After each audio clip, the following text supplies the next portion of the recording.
Hi everyone. आज का topic है internal combustion engine and it's component, मतलब अंतर्दहन इंजन और इसके अवयव।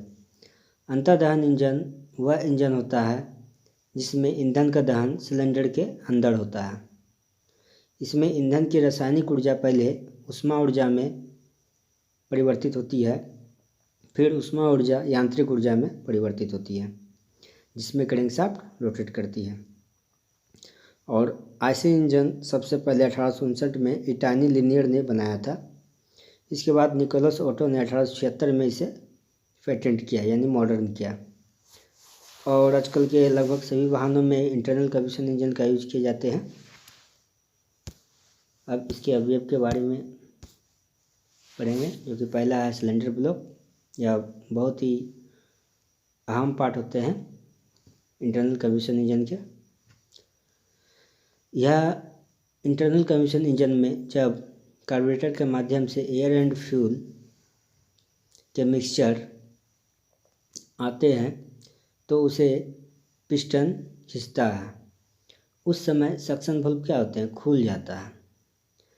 इसी रास्ते से एयर एंड फ्यूल के मिक्सचर सिलेंडर के अंदर आता है।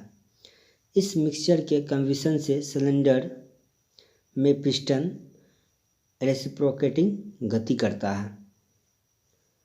सिलेंडर जो कि है ग्रे कास्ट आयरन के बने होते हैं, और जो छोटे इंजन के सिलेंडर होते हैं वो एल्युमिनियम एलॉय के बने होते हैं।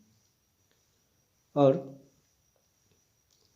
यह रेसिप्रोकेटिंग इसलिए करते हैं क्योंकि जब एयर और फ्यूल का मिक्सचर आते हैं, फ्यूल इंजेक्टर के द्वारा फ्यूल आते हैं इसमें, तो आने के बाद एक पावर मिल जाती है पिस्टन को, तो उसे हेल्प होती है TDC टू BDC, यानी top dead centre to bottom dead centre, फिर bottom dead centre to top dead centre move करने में। अब कार्बोरेटर जो है, इसी के माध्यम से आंतरिक दहन इंजन में द्रव और ईंधन का मिश्रित होता है। इसका आविष्कार कार्ल बेंज ने सन 1885 के पहले किया था। बाद में 1886 में से पेटेंट भी कराया। और कार्ल बेंज जो है मर्सिडीज बेंज के संस्थापक थे। अब है piston and connecting rod. Internal combustion engine में पिस्टन फ्यूल को केमिकल एनर्जी को मैकेनिकल एनर्जी में कन्वर्ट करता है। पिस्टन सिलेंडर में रेसिप्रोकेटिंग मोशन करता है। पिस्टन जो कि है कास्ट आयरन या एल्युमिनियम एलॉय के बने होते हैं। पिस्टन के ऊपरी भाग को हेड कहते हैं, और पिस्टन के परिधि के ऊपरी भाग जो रिंग ऊपरी भाग में रिंग ग्रुप कटे होते हैं, और दो ग्रुप के बीच की दूरी को लैंड कहते हैं, और लास्ट ग्रुप से जो नीचे का भाग वाले होते हैं उसे पिस्टन स्कट कहते हैं। और पिस्टन पिन को रोकने के लिए स्कट के दोनों तरफ अंदर की ओर एक छोटा सा वॉश बने होते हैं। अब है connecting rod. Internal combustion engine में कनेक्टिंग रड क्रैंकशाफ्ट और पिस्टन को जोड़ती है, और हॉट गैस को एक्सपेंशन से पिस्टन से मिली पावर को क्रैंकशाफ्ट तक ट्रांसफर करती है। कनेक्टिंग रड का छोटा सिरा गजन पिन से पिस्टन को जोड़ते हैं, तथा कनेक्टिंग रड का बड़ा सिरा क्रैंक पिन से जुड़ा होता है। कनेक्टिंग रड का यूज पिस्टन के रेसिप्रोकेटिंग मोशन को क्रैंकशाफ्ट को ट्रांसमिट करता है, जिससे क्रैंकशाफ्ट रोटेट हो जाती है, और यह निकल स्टील का बने होते हैं।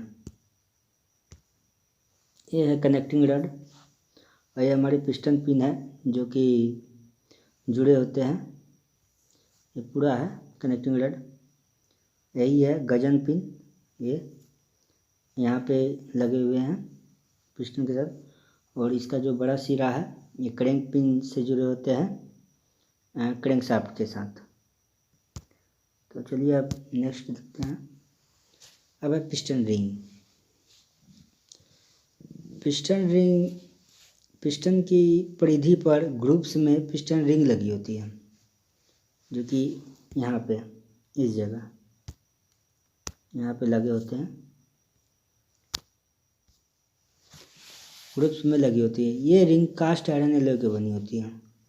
पिस्टन रिंग रेक्टेंगुलर काट की चूड़ी की तरह गोल होती है, जैसा कि आप लोग देख रहे हैं फिगर में।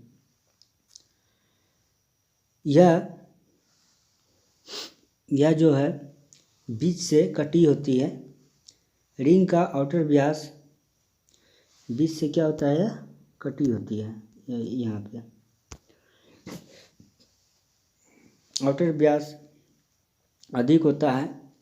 पिस्टन सिलेंडर में फिट होने के बाद रिंग की परिधि सिलेंडर के दीवार से सटी होती है। जब पिस्टन मोशन करता है तो रिंग ही घिसती है ताकि पिस्टन में कोई इफेक्ट ना पड़े। पिस्टन में मेनली 2 प्रकार के रिंग लगी होती हैं, एक कंप्रेशन रिंग, दूसरा वेल कंट्रोल रिंग, और एक स्क्रैपर रिंग भी होते हैं। कंप्रेशन रिंग हाई प्रेशर की गैस को क्रैंक केस में नहीं जाने देती है।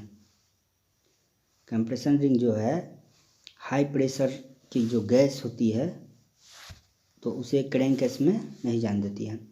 और वेल कंट्रोल रिंग सिलेंडर के दीवार से अतिरिक्त वेल को हटाती है। और स्क्रैपर रिंग जो है वो वेल को साफ करने का काम करते हैं। चलिए अब नेक्स्ट। अब है क्रैंक शाफ्ट।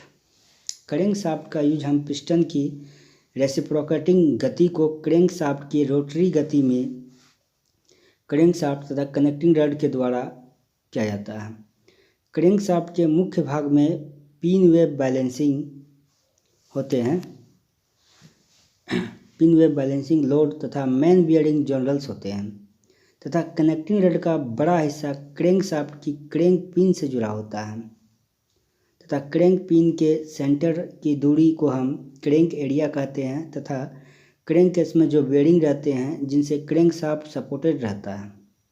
जो क्रैंक शाफ्ट के सिरे उन मेन बियरिंग में घूमते हैं उन्हें हम जर्नल्स कहते हैं। जब बियरिंग की संख्या अधिक होती है तो क्रैंक शाफ्ट अच्छी तरह से चलती है, जिससे वाइब्रेशन क्या होते हैं, कम होता है, तथा क्रैंक शाफ्ट के आगे वाले हिस्से में हैंड लीवर के लिए बड़ा नट, फैन बेल्ट, पुल्ली तथा वाइब्रेशन डैम्पर लगे होते हैं, और पिछले हिस्से पर फ्लाईव्हील लगे होते हैं। ये हमारे फ्लाईव्हील है, यहाँ पे क्रैंक वेब लगे होते हैं। ये मेन जर्नल है, ये वाले, ये हमारे मेन जर्नल है। यहाँ क्रैंक पिन है, ये वेल बोर्ड है, यहाँ काउंटर वेट है। ये इसके बड़े वाले से जो है कि ये यहाँ से जुड़े होते हैं क्रैंक कनेक्टिंग रड से। और ये जो फ्लाईव्हील है यहाँ जो कि एनर्जी को स्टोर करने की काम करती है। अब है स्पार्क प्लग।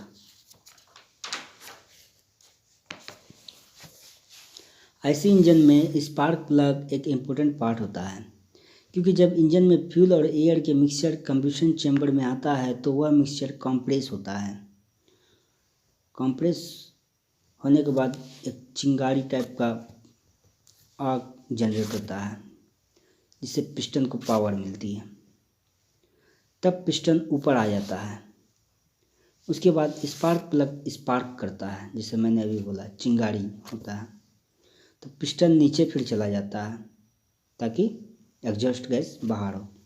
स्पार्क प्लग एक इलेक्ट्रिकल डिवाइस होती है जो 12,000 डिग्री सेल्सियस से 18,000 डिग्री सेल्सियस वोल्ट का करंट जनरेट करता है, जिसमें स्पार्किंग होती है, जिससे कंबशन चैम्बर का फ्यूल जल जाता है।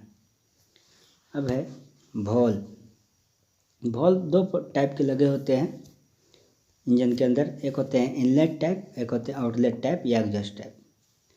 वॉल्व एक ऐसी डिवाइस है जो किसी पथ को खोलता और बंद करता है। इसका यूज अंतर्दहन इंजन में या फिर 2 स्ट्रोक या 4 स्ट्रोक इंजन में प्रत्येक सिलेंडर पर 2 वॉल्व लगे होते हैं, इनलेट वॉल्व और आउटलेट वॉल्व या एग्जॉस्ट वॉल्व। इनलेट वाल्व से एयर और फ्यूल के मिक्सचर सिलेंडर में आता है, और आउटलेट वाल्व से जो हॉट गैस होती है, जो जली हुई गैस होती है, वह बाहर निकलती है। वाल्व की surface 30 degree to 45 degree angle पर टेपर रहती है। Inlet valve nickel chrome steel का बना होता है तथा आउटलेट वाल्व सिलिक्रोम स्टील का बना होता है। अब फ्लाईव्हील एंड क्लच, जैसा कि मैंने पहले भी बताया है, ये फ्लाईव्हील जो कि है एनर्जी को स्टोर करने का काम करती है, और जस्ट फ्लाईव्हील के बाद क्लच अटैच रहते हैं फ्लाईव्हील से, और क्लच का काम है कि गियर को इंगेज और डिसएंगेज करे। Thank you.